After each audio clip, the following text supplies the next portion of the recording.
Well, what's up, man? Oh, man, just hanging. Yeah? Trying to enjoy this fantastic world we live in, man. Holy shit. Dude, you said... And I love your shirt. Oh, Jesus Christ. Here we go. What's wrong with my shirt today, dude? It actually reminds me of, white flowers. Yeah, I bet it does because they're on there. It's colorful. It is a little bit, I will admit this, it's a little bit like Guido-ish, where I have the tank top underneath, and it's like a little A, but that's who I am, deep inside. Great. It looks great. Dude, you look like you sell beer at a baseball game, but only pale ales. You know what I mean? Like, IPAs. Oh, yeah, you want two? You want two? 2 IPAs, please? Oh, you want Michelob? Sorry. I don't even know what that is. I don't get it. No. I got some PBR, though. Exactly. Yeah, exactly. I mean, I won't get into your shirt because we've already talked about that. Obviously we have different styles. We're going to be playing off each other. It's going to be a yin and yang situation, but I look good and you don't, so. I know. I try, but I just can't get to that level. No, you look good. I actually, when I first came in, I saw your mustache, and I was like, your mustache is on point today. It's on point. It's definitely, I don't know if it's grown in or you just trimmed it. I did trim it. It looks good. No, it looks good. You look good. Yeah. You're good says looking differently about the stash, but. Yeah, women, they have interesting opinions on facial hair, because I know a lot of women who are like, if you ever shave your beard, I'm never talking to you again. Well, and I was like, I did it as like, no, she hates it, so I just tried it. Yeah. And now I just don't want to even get rid of it. I just like it. Personally, I didn't like it at first. I just did it. I did it for. So it's a spite mustache. It was a spite. Its origin story is a spite mustache, a spite mm-hmm. stash, if you will. A spite stash. Mm-hmm. Oh, well, and what, your kid's teething, huh? Yeah, man. Yeah. That's got to be brutal. Yeah. I can't he's imagine a trooper, that. man. Yeah. He's having a time. He's having a time. Getting those last ones in. That's got to be brutal. Yeah. Well, I know that I got my wisdom teeth taken out like only a couple of years ago, and I know as an adult that was a terrible, terrible pain. I can only imagine being a kid and not really understanding how to deal with it. I skipped out on like 6 appointments for my wisdom teeth. I still haven't had them pulled, but yeah, it's just what happens. So I think, yeah, my top ones I still have in because I think I have all. Because insurance didn't work for it, and I had the bottom ones taken out. Mm-hmm. And like just the difference is like they don't cause all these problems, but like they definitely cause pain because there's not enough room in my mouth for them, as opposed to the bottom where it's like it's got its own problems. But I mean that's how King Tut died.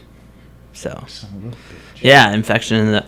Yeah, bitch. Yeah. Let's steer it back to hey, this is a show about restaurants, restaurants and food. We use our teeth to chew. We do. That's how it's okay. It all comes together. It all comes together. So there's a couple things that I want to get out right off the bat. I want to talk about this post that happened yesterday regarding elote. Yeah. So I'll just give some background for everybody who's watching. Brian Ingram and Justin Sutherland are opening this restaurant. I should know where it is, but I don't know where it's... Oh, it's going to be in the old, like where Keg and Case is. What was that place called? Yeah. You got me. Yeah. Okay. So, anyways, it's gonna be in this in an old restaurant spot that closed. They're opening it as like an higher scale kind of Mexican place, and so they post it and they're like, we're so excited. And Brian Ingram does a lot of like community work, and he gives a lot of the money that he makes to charity. I mean, his breakfast bar is called Hope. And it's called Hope Foundation, isn't it? Yeah. I mean, he does all these wild things for the community. So he posted how excited he is to kind of like celebrate the Mexican culture and also, like give back to the community. And then like one of the first posts, and I'm not gonna name the person because I really think that it was just misguided, right? And I think it was like a little bit ignorant, and the times are crazy, so I'm not going to name the person, but they posted about how there wasn't Mexicans represented in the upper echelon of like the management and the cooking. So, and it wasn't worded like that, right? It was like, so where's the Mexican representation? This is basically cultural appropriation. Right. So if you've watched our recent episode with Jack Riebel, we talk about all about the melding of different cultures and food, and that's kind of how it works. That's how you continue to work, right? That's how you continue to grow food culture, especially in America. And with her, what I have to explain to you is if people who aren't the race weren't cooking the food or were cooking the food, we wouldn't have a food culture. Well, there would be no food culture. I learned to cook French food. I don't have a drop of French blood in my body. What's same? Same with Italian food, right? I've learned some Indian techniques. I've learned some Asian techniques. And I cook that food all the time. Right. And I celebrate that culture. Yep. And that actually, it normalizes the culture when people eat that food. So it's all around a good thing. On the other side of it, in this state, especially in St. Paul, on the east side where we are, there are plenty of businesses owned and operated by sometimes immigrants, at least Mexican American, Latin American, first and second generation. I would say majority. Yeah, I just had pupusas from Mañana the other day, right? An El Salvadorian place. And it's like, I understand that you're trying to do something good in your mind, but that is not the case of what you're doing. No. You're causing division. You're being very divisive, and it needs to stop.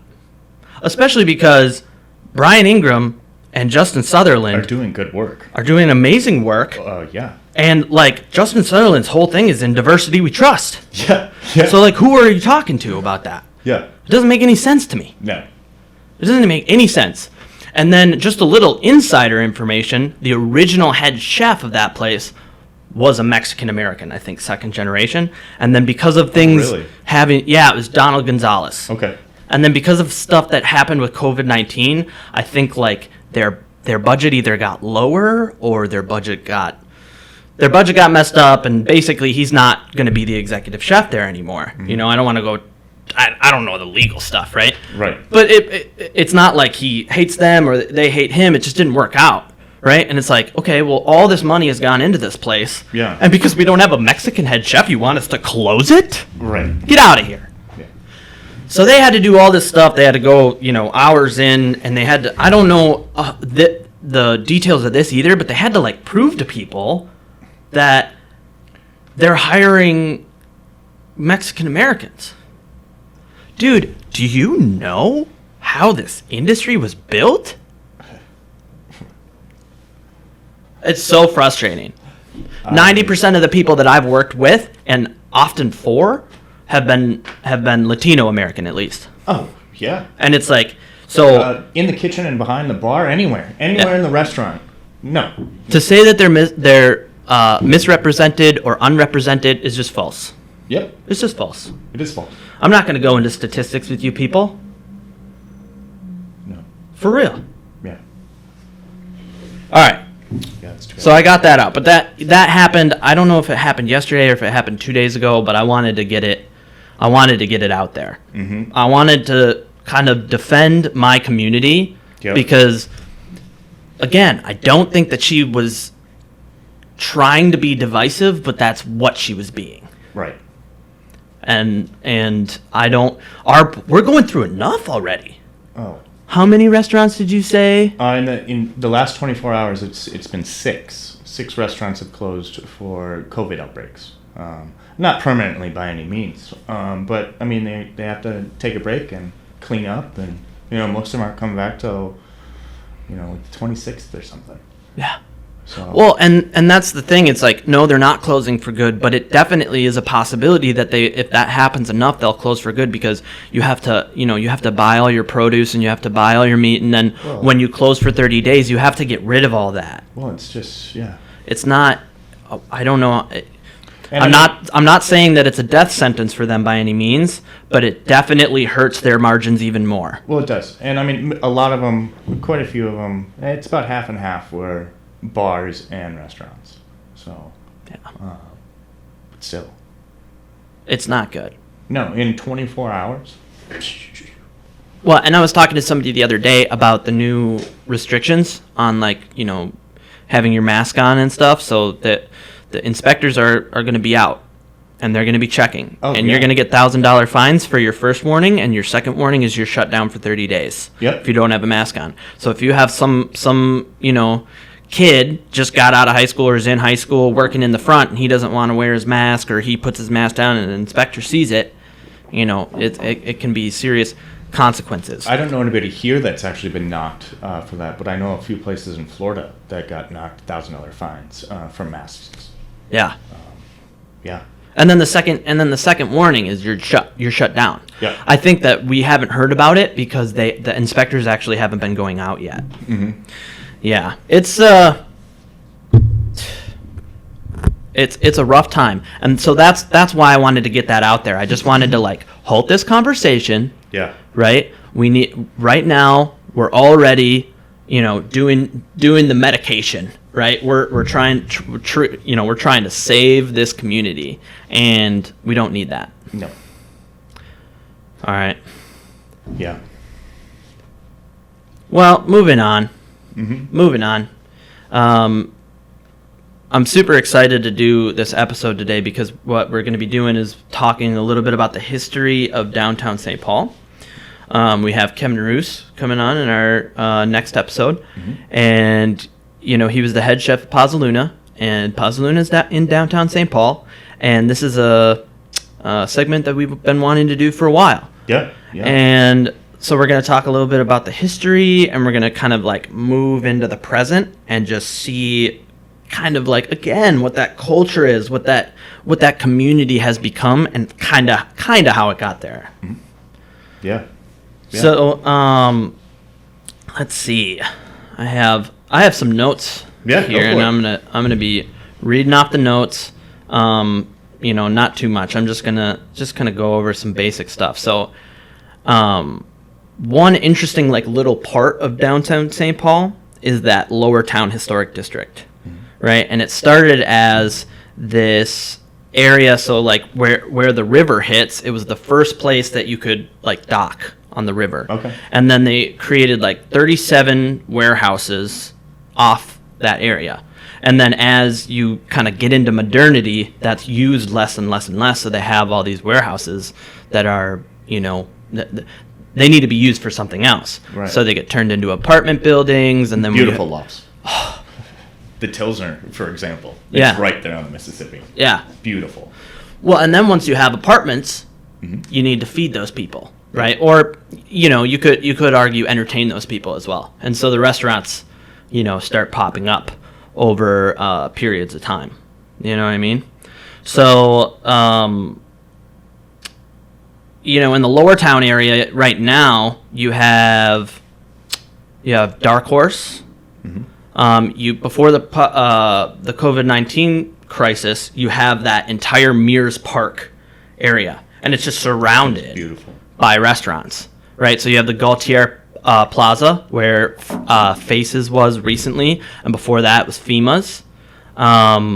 You have... Forgot about FEMA's. Yeah, I mean that park is important for the culture of St. Paul, mm-hmm. just simply because of the different restaurants that have been there. Well, isn't the farmers market right there too?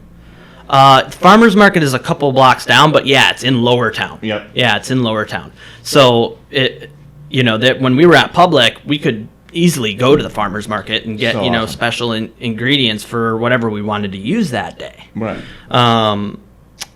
Yeah, I mean, and then you had the Handsome Hog. That's where the Handsome Hog kind of grew up, and there was a bunch of places before the Handsome Hog, but it's been kind of like a corner that has helped start some serious business. And with the Handsome Hog, you have Justin Sutherland, who's done, we're going to have him on the show. We were just talking about him. He's doing all this stuff all over the place, and that's where it started, right? And, so you had, and then you have Barrio right next to that.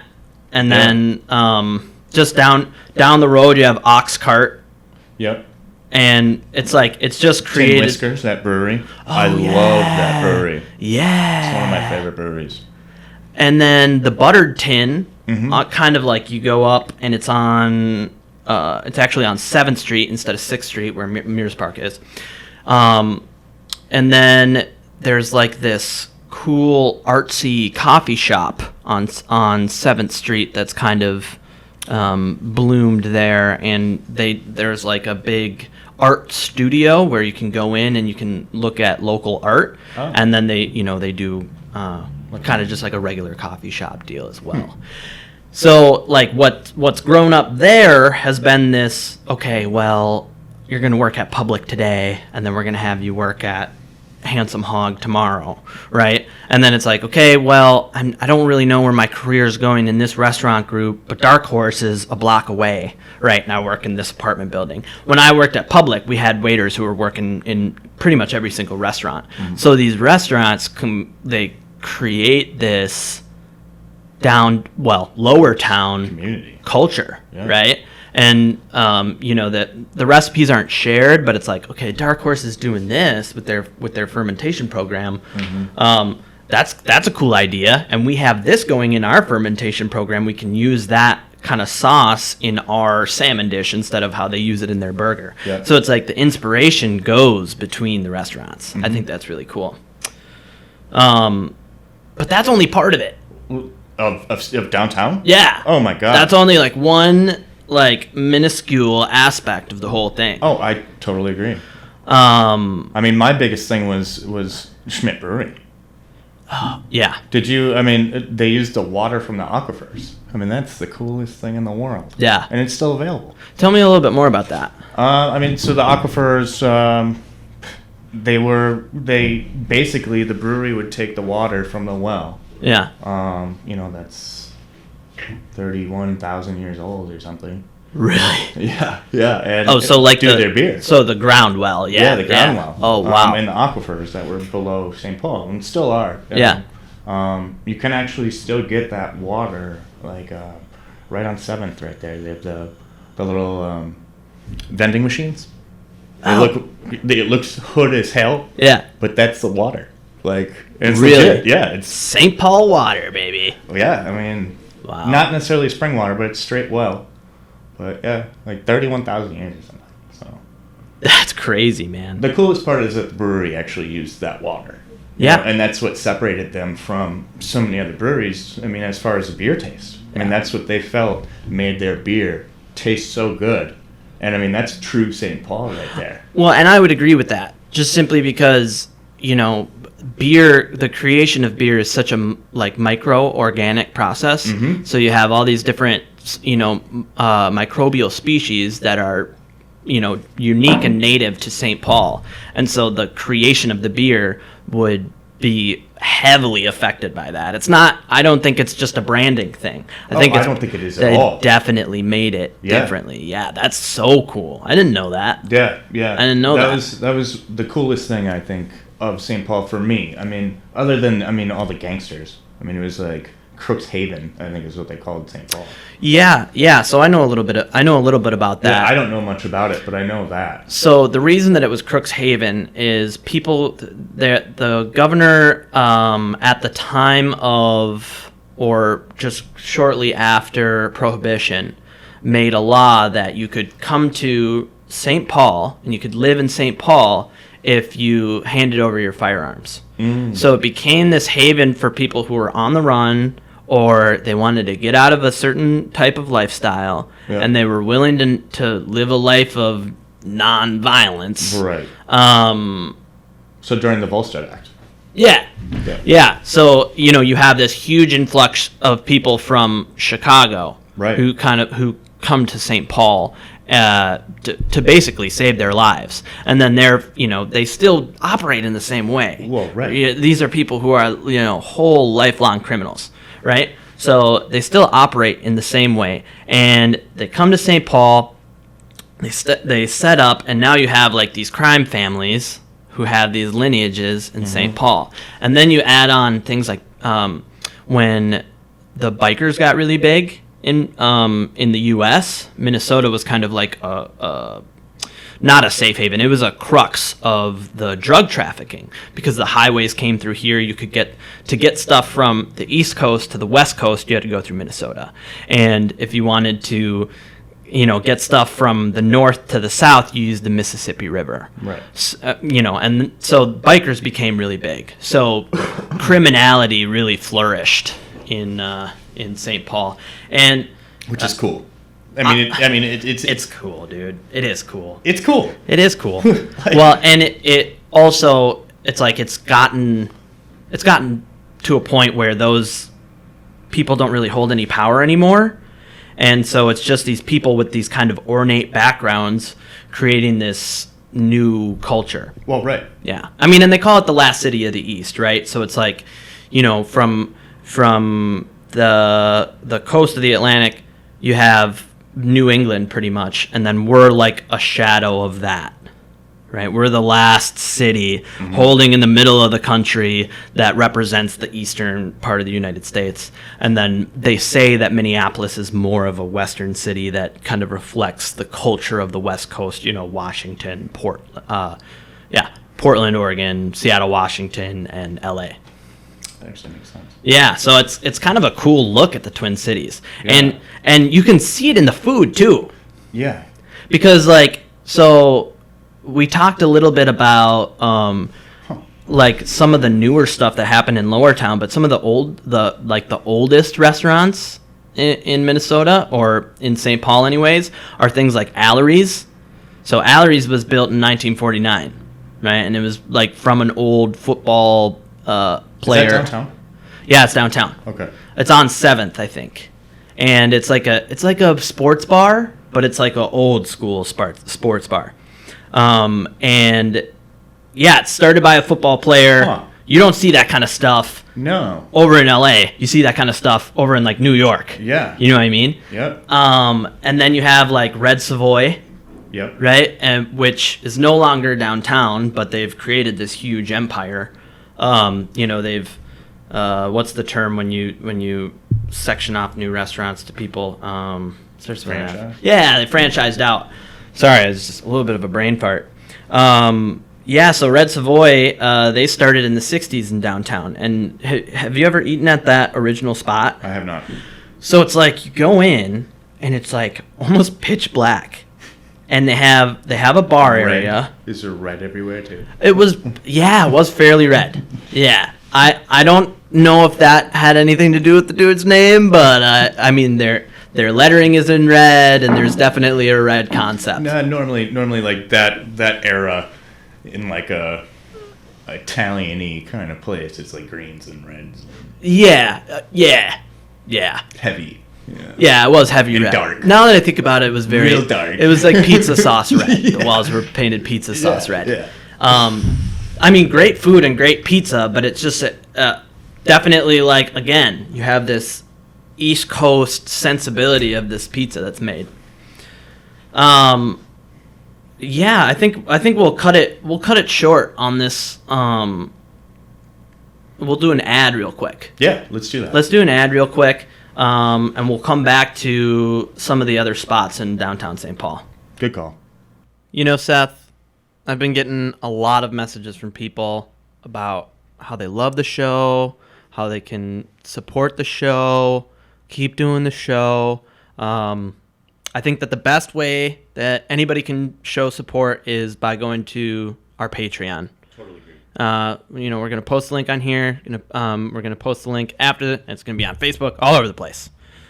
We have multiple tiers set up, and our highest tier, the $20 tier, you get all kinds of different things.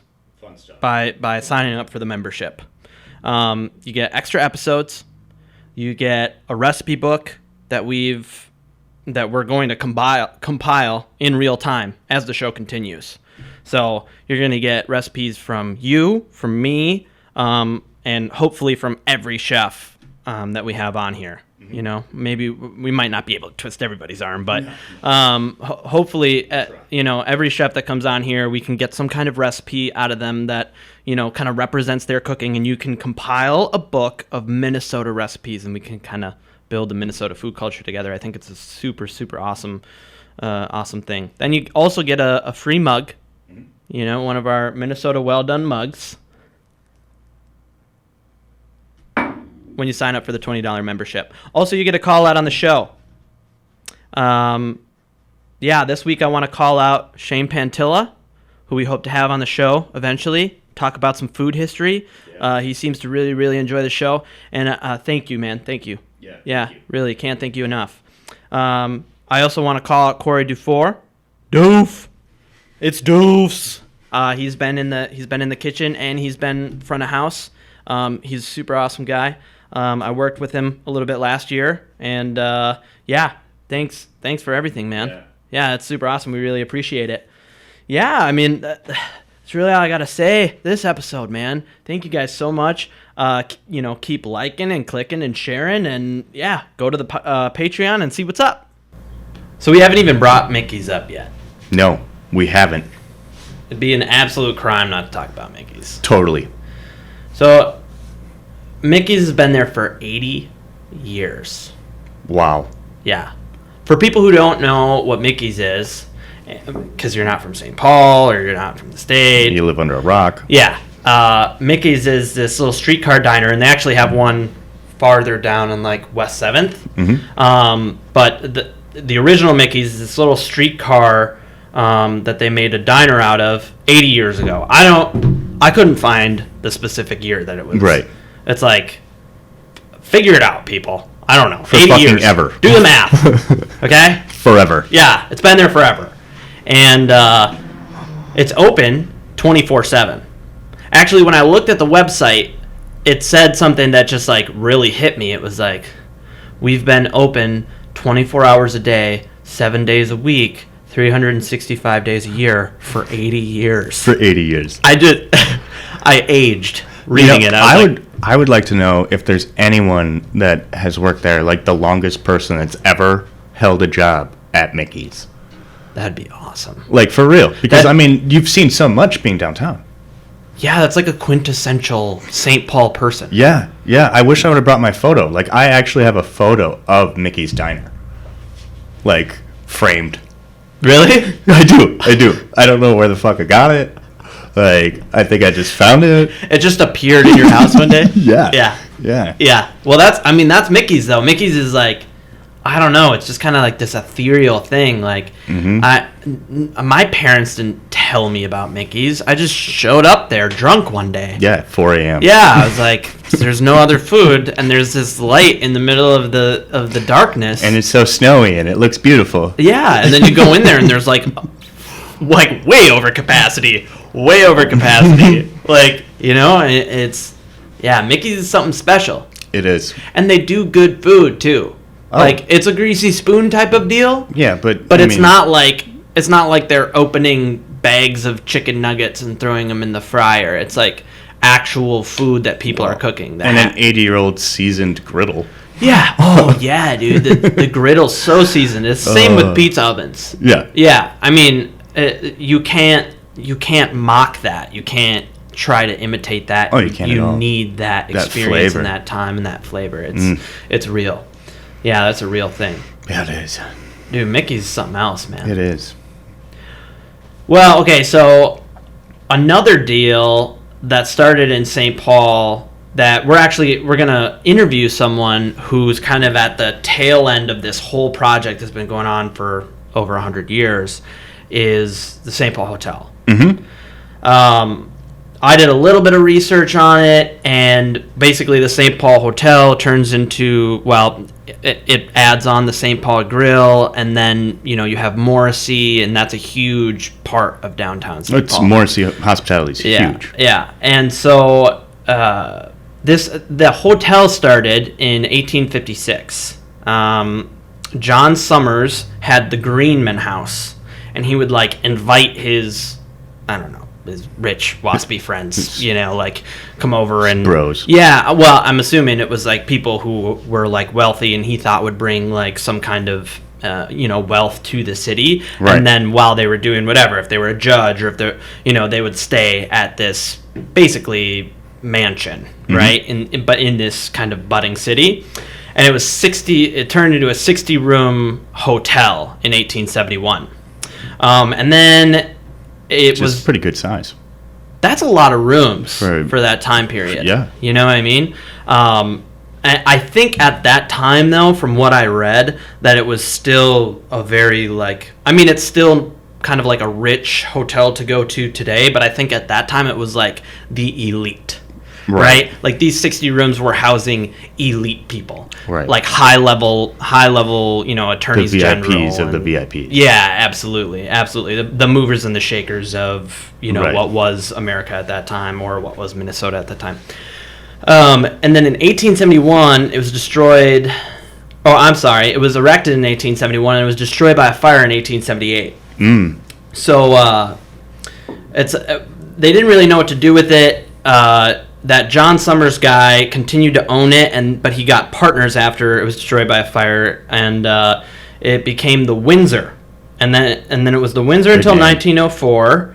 And then I'm assuming that right around 1904, like you gotta understand, like from 1900 to like 1920, you're dealing with like World War I, like pre, current, and post. So it's like things are happening really quickly. Well, you're right on the Mississippi. Things are happening. And so for the next 2 years, the hotel was utilized as an arcade and theater. And I don't know what an arcade really means.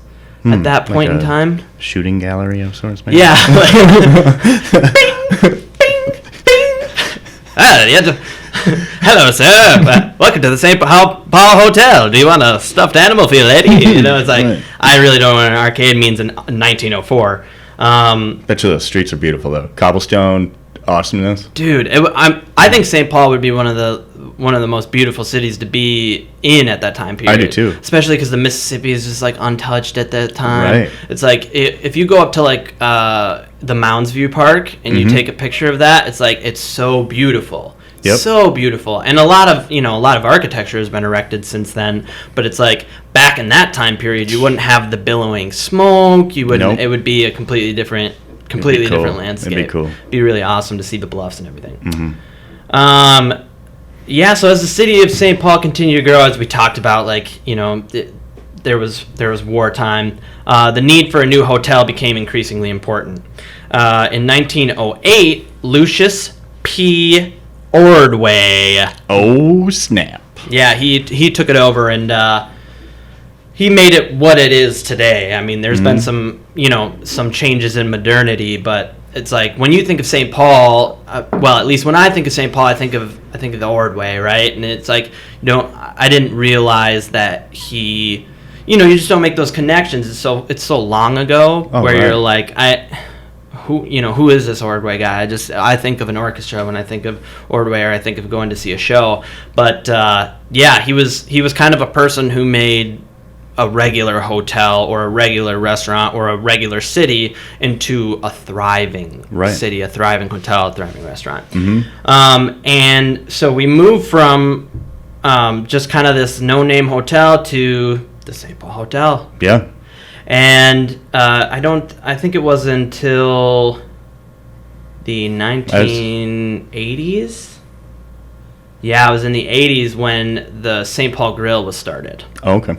And then, that we got to understand in terms of a hotel, and I know you understand this, but for people at home, people got to eat, right? Oh, yeah. And people don't just come to the hotel because you have nice sheets. No. You come to the hotel because they have, some insanely delicious, honey glazed pork chop with a, some kind of crazy side. You hear about that. Well, and the restaurant's just beautiful itself. The bar, everything about that place is classic. Yeah. So when we talk about like elites staying there, the restaurant has to be elite. Mm-hmm. So when you hear St. Paul Grill, it should be synonymous with excellence, Yep. right? And that's how they started it. And it became unionized. I don't know if it started as unionized, but When I was there, it was still union. yeah. So I mean that I don't see that really in Minnesota, really anywhere else. I didn't. I mean, well, I think that as we do this show, we'll kind of learn some interesting things, and we might find a couple other restaurants that are older, and maybe groups are unionized. But that's the only one I know about. I do know Tattersalls trying to unionize right now. Okay. Actually, just a little side note. Like right now, like post COVID, or like yeah, like currently. Like, wow, that's interesting. Yeah. I wonder if that will help. Like if the COVID will help or hurt that cause. Yeah, I don't know. It's something to look into. Yeah. I know a couple people there. We could probably interview. ask some questions. Yeah, sweet. I love it. Yep. I love it. Yeah. So the St. Paul Grill was started, and then Morrissey took it over, and then Morrissey did all these other restaurants. Kind of the pinnacle in the 90s was Pazzaluna. Mm-hmm.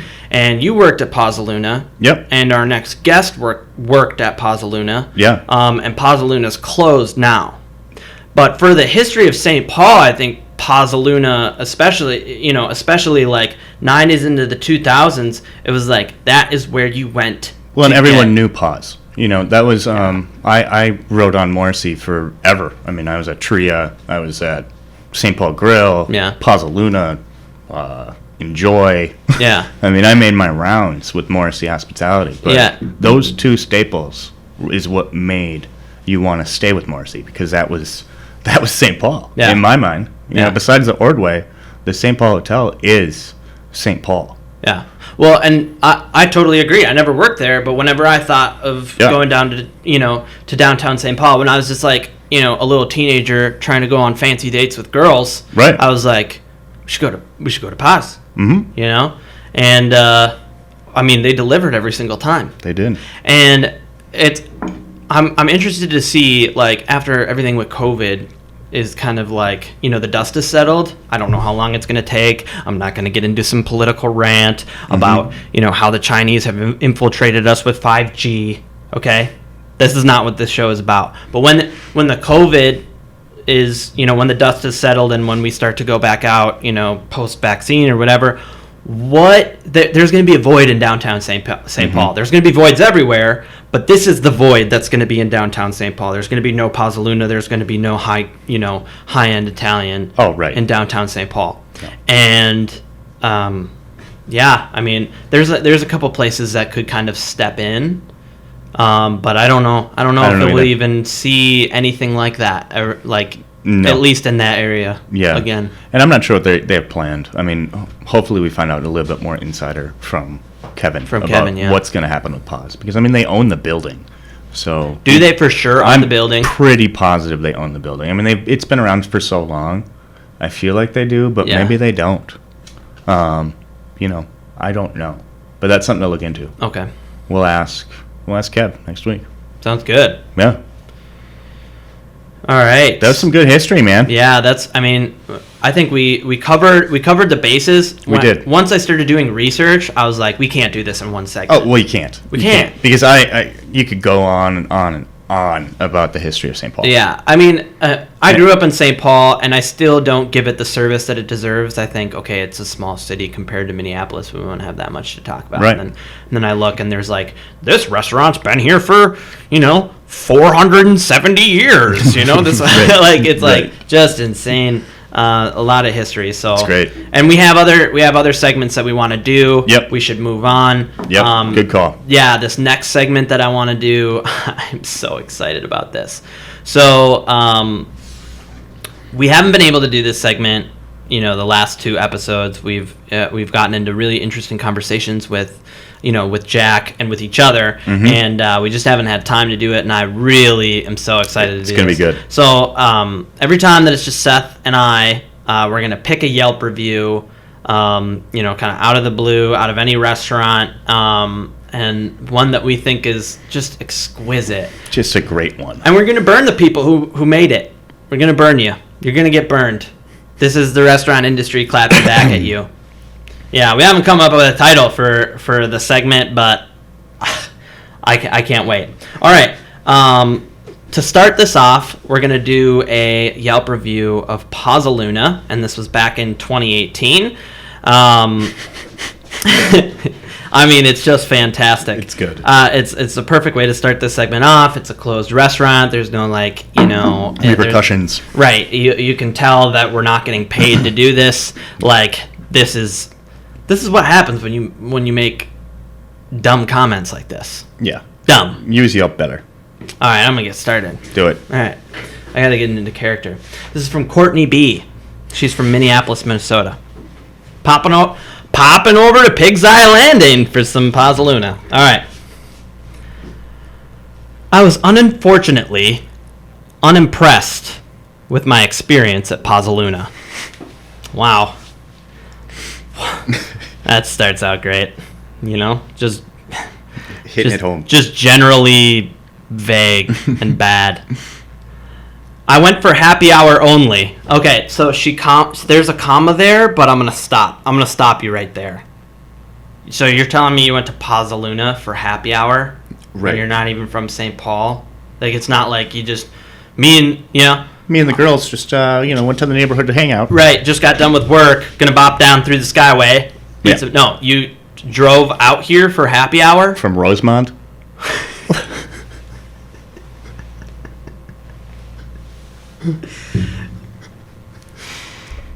Yeah. Oh my God. Go back to Celt. So, can't comment on the full dinner experience. Well, you do, Courtney. Turns out it's a couple paragraphs. Yeah. Oh, man. All right. Back into character.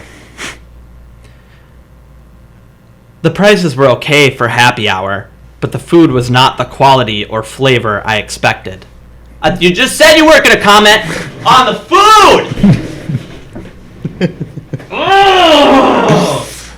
Literally the next sentence. I guess she had some comments. She had some... Well, here's the thing. It's like, she's like, I can't comment on the full dinner experience, but I can comment on it. And I'm going to do this, vague expression of how I was just mildly disappointed, but I'm going to make it sound like it's the worst experience ever. I can't handle it. For happy hour. Oh, dude. That's the thing, is like this comment is so good because it like builds, It's like you got to get it in later. It's like a good meal, right? Good. It's like a good bad comment. It's just like first you get hit with the unfortunately unimpressed, like, oh yeah, okay, good alliteration, Courtney. I hear you. Putting that liberal arts degree to good use. Good call. Right. First, the margarita pizza was covered in a bland tomato sauce with only a few tiny dollops of mozzarella on top. So, do you know what a margarita pizza is? Are you writing a recipe book for a margarita pizza? Or are you writing a negative review on a perfectly executed margarita pizza? Man. Are you serious, dude? I really enjoy Courtney. She sounds like a good time. Great time. How are you enjoying the margarita pizza? Oh, it's a margarita pizza for sure. Disappointed.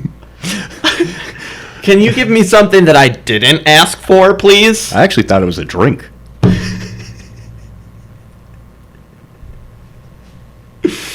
Oh my God. I just am really upset with the simplicity of ancient Italian cooking. Sons of bitches. Not even ancient, but it's like, God. That's the person who like they go home and they watch like Chopped. Right. And they're like, what do you mean there's no candied mandarin on my margarita pizza?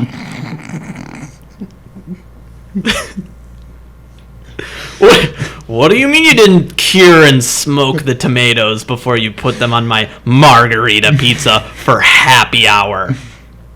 Fucking happy hour. Shitty review!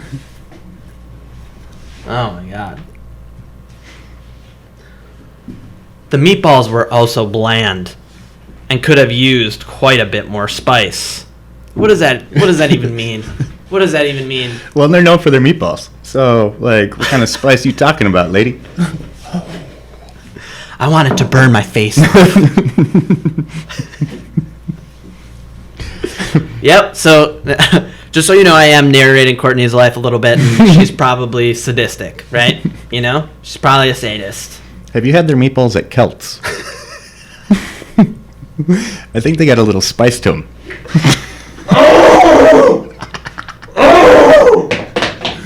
We're going to do this segment twice a month?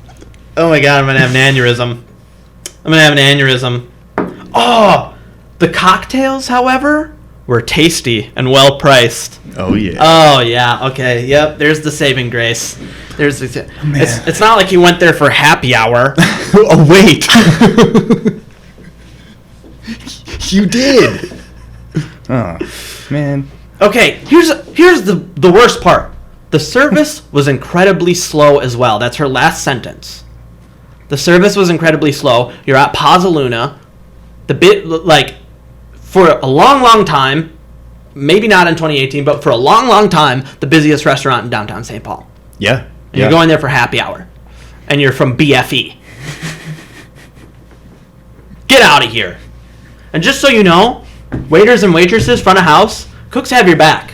Oh, yeah. We have, some anger issues to work out, but tons of anger issues. But we're on the same team. And we got your back. That's what kind of vague sentence is that? Oh, by the way, the service was incredibly slow as well. Thanks. Get out of here. There's our Yelp review. Cut to commercial. Hey, guys. I just wanted to say again, thanks for watching. And check our show notes for the Patreon links as well as all of our social media links. Yeah, and keep watching, keep subscribing, and keep liking us. Thanks.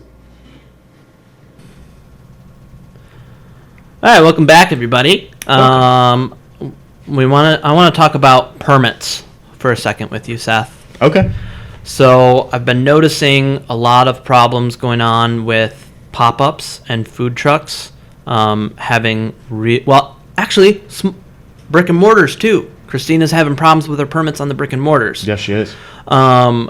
So yeah, we're having pop-ups, food trucks, and brick and mortars, all kind of conglomeration of people having problems getting their permits. It's taking too long to get their permits. And I kind of want to just introduce this because I don't know too much about food trucks and I don't know too much about pop-ups. I don't even really know what permits they're not getting. Yeah. And then if we go into the reasons why, I think they can be varied and complicated. I think they're very varied. So I want people to message us, get in contact with me or Seth at email us at minnesotawelldone.com. And if you know me personally, feel free to message me personally, or you can message us on the Patreon. There's all kinds of different ways to get in contact with us. But kind of explain to us, your story and why you're having problems with the permits. A lot of people think that it is a racial divide. A lot of people think that it's because COVID-19 is going on, and it also might just be because since COVID-19 is going on, there's a big surge in people doing the pop-ups. Well, and the that's food what I trucks. think a lot. Yeah, but I don't know. Yeah, and it'd be interesting to see what other people have to say. Yeah. So give us a call, message us, do whatever you need to do to get in contact with us. Yeah. And we'll revisit this in another episode. Totally. I am planning on having Javiera of Wet Tacos and Pink Tacos. She's doing a food truck, and she's kind of actually the person who introduced me to this being a problem. Right. And then when I looked into it, it's kind of a problem across the board. So we'll talk to her a little bit about that and get her take on it. But I want to know as many different sides of the story as possible. So get in touch with us. get in touch with us. Nice.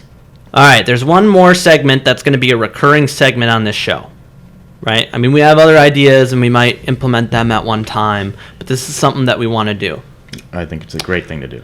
It's called CDC, Chef de Cuisine, or Sous Chef of the Week, okay?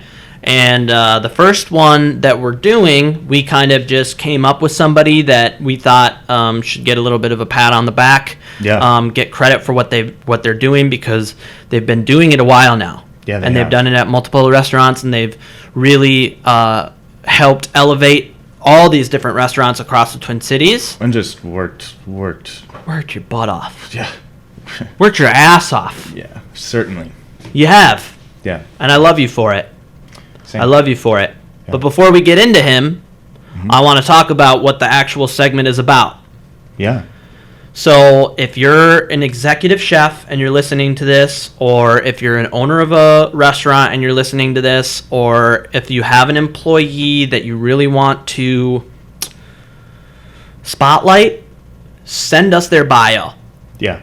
Send us their bio, and every time it's just Seth and I and we're not doing an interview, we're going to do a full bio on them, and we'll make sure that they get the credit that they deserve, because they deserve it. That's the truth. The reality is a sous chef or a chef de cuisine, depending on how the restaurant's built. Those are the people who make it successful, right? You can't have a good restaurant without those people. And I'm not saying that the executive chefs are, assholes who don't do any work. I'm just saying that for a restaurant to be successful, you need these people who are putting in the work. They're talented. Their techniques are solid. They're dedicated. They're creative. They're good leaders. And so much goes into that. And I just want to, I want to celebrate those people. I have been one of those people. You have been one of those people. Mm-hmm. And I want people to be excited about being a chef de cuisine or a sous chef. Oh, yeah. Because you don't see it in the articles on the Star Tribune. And to be honest, I think it's the greatest position to hold. I do too. To be brutally honest, I've loved my time as a sous chef. Loved it. And to be honest, personally, I was never like, oh, I want to be in the article. That's my dish, But I think that it's good to get recognized. I think you need to be recognized. It fuels your passion. It does. So that's why we're doing this segment. Mm-hmm. So if you have a sous chef that you want to spotlight, you want to show off, or a chef de cuisine, because a lot of the people, Justin Sutherland's a good example. That he's got so many things going on that some of the chefs who work underneath him, they don't get credit for what they're doing. Right. And that's not to say that Justin isn't doing his job or anything like that, but I think that he wants to showcase those people. I do too. And this is an opportunity for you to do so. Mm-hmm. All right. So let's get into the segment. Yeah. Because our first CDC or sous chef of the week is one of my best friends of all time. Mm-hmm. Yeah. Mike Ewan. Yeah. Great man. I don't know if he knows that we're doing this segment on him. I didn't tell him. I didn't text him. No. Yeah, but that kind of signifies our relationship. It's just kind of me doing things and then asking for forgiveness. Right. So Mike is originally from Chicago. He's from the south side of Chicago. Certainly is. And he's of Chinese descent. Mm-hmm. I think that his parents came over and he was born here. Well, he was born in Chicago, right? I have a couple notes about him because I know him personally, but I did a little bit of sleuthing. So he went to... Wow, sleuther. Yeah, I'm a sleuth. Call me Jude Law. All right, so he started school at Brother Rice High School in Chicago. He started a job at Mary's Cafe and Catering while he was still in Chicago, and then he decided to start school up here at the Art Institute International of Minnesota, and that's where he got his cooking degree. He's told me many times that he thinks it was a waste of money. I don't fully agree with him, honestly, because I've had so many questions for him that he's been able to answer, technique-wise, that he learned at school. And I think that's important, and it's also important to have that kind of structure. Structure helps. I think that it's overpriced. So that's where you could... And I think that's more what he meant to. Yeah. When it comes down to it, I think that's more what that kind of stuff means. Right. I just, overall, it's like he's gotten these positions and he's done so well at these positions, and I think that school has definitely helped. That's what I'm trying to say. So, like, for people who are, like, wondering if they should go to school or not, it's a little bit different of a climate now where... we don't have as many different varieties of schools. Schools have closed down, and there's a lot more chefs around that you can stage at. You can work for free. You can learn from them. So it's like it's kind of up to you. But I don't want to necessarily tell anybody that it's a bad idea to go to culinary school. Right. All right. So from the Art Institute, I think he started. This is where my sleuthing kind of broke down, and you can see that I'm just an absolute amateur. I'm an amateur. I don't know what you're doing. But I actually met him when he was working at the Craftsman. As did I, actually. That's where you introduced me to him. It's when Bar fell apart. We talked about Bar. We're not going to talk about Bar anymore. We're never talking about Bar. It makes me sad. But we went to the Craftsman, and you told me, to apply at the Craftsman, and I did, and I met Mike. Mm-hmm. And we were working under a chef, Mark Pavola, at the time, and he was kind of an older school dude, and he had a lot of great techniques, and the Craftsman was like a staple for a real long time. It's super staple in the Longfellow neighborhood. Yeah. That's definitely a neighborhood that we should do. Fucking love the Craftsman. Yeah, and... It's now called the Bungalow Club, if anybody wants to know.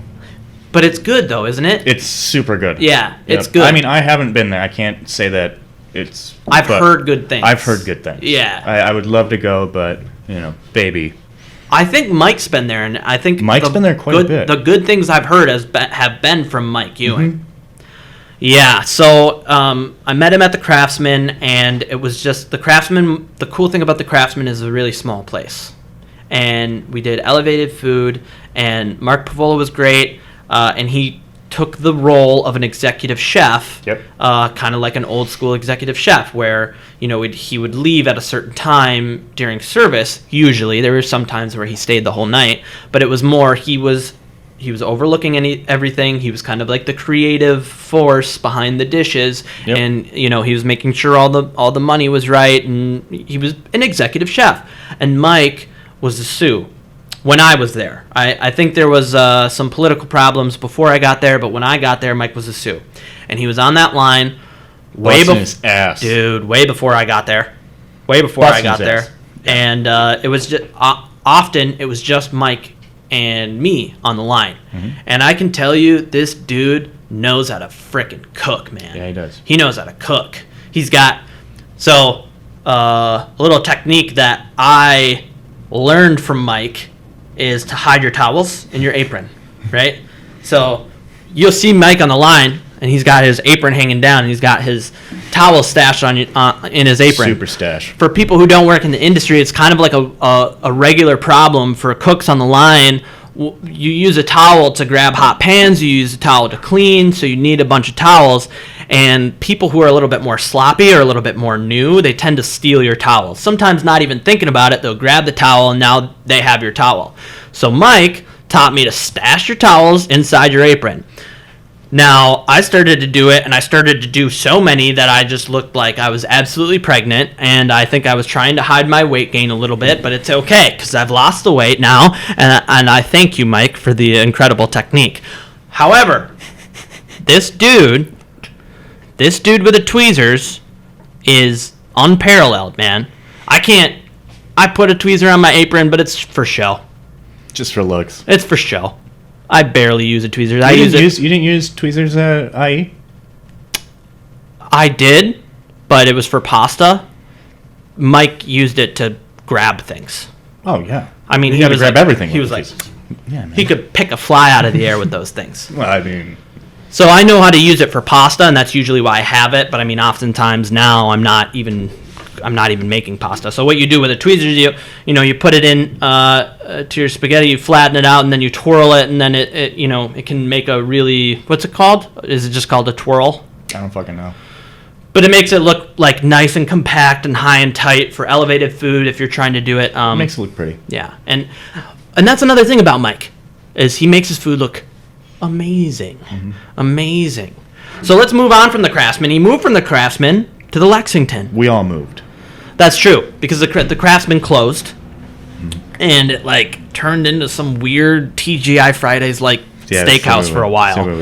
And we were like, we need to leave. There was a lot of freedom sauce on the menu. Let's put it that way. There was a lot of freedom sauce on the menu. Yeah. So he moved to the Lexington, and he just basically started at the bottom and ended up in a sous chef position within, I think, 6 months. I think so. Jack, who we talked to on this last podcast, respected the hell out of this dude. I mean, he was not one of the people that I was talking about when I said that the leadership was young there, because he was a decent person to everyone. He ran a tight ship. He did. He made sure that everything that went up to that pass looked beautiful. I mean, amazing work at the Lexington. So I worked with him at the Lexington for a while. Yeah. And then the Lexington was a stressful place, let's be honest. It was very stressful. And I think that he wanted to move on. Yeah. He didn't see he didn't see himself at the Lexington forever, so he wanted to move on with his career, and he started and helped out with the creation of Lat 14. For people who don't know, Lat 14 is an Asian-owned, elevated Asian restaurant in Bloomington? No, Golden Valley. Golden Valley. It's in Golden Valley. And they're still operational, and this guy was absolutely incremental in its creation and its operation. Yep. I actually went there with him. I was running the bar. Yeah, you followed him for sure. Did. Or I did. You went places together, I think. Yep. Yeah.